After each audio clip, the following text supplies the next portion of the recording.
নমস্কার বন্ধুরা, সবাইকে জানাই নিউ ব্লগার চ্যানেলে স্বাগত। একটি শঙ্খ ঘোষের একটা কবিতা, সুন্দর কবিতা আমি আপনাদের সামনে শেয়ার করব।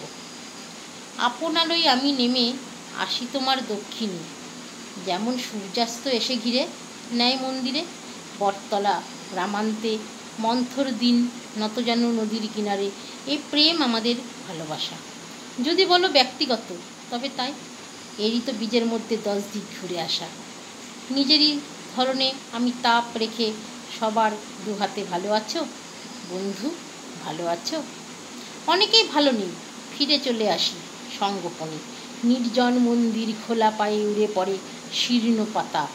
আমার অস্ফুট আড্ডা অন্ধকার, তোমার অন্দরে সমস্ত আকাশ আজ তাপ রেখে গেছে এই দেহে। এই প্রেম আমাদের ভালোবাসা। কাউকে আর ভালো মন্দ বেশি বোঝাতে যাবেন না, এতে আপনি খারাপ হয়ে যাবেন। বরং তাকে তার মতো করে ছেড়ে দিন। যখন সে ঠকবে বা বিপদে পড়বে, তখন সে এমনিতেই আপনার মূল্য বুঝতে পারবে। ধন্যবাদ।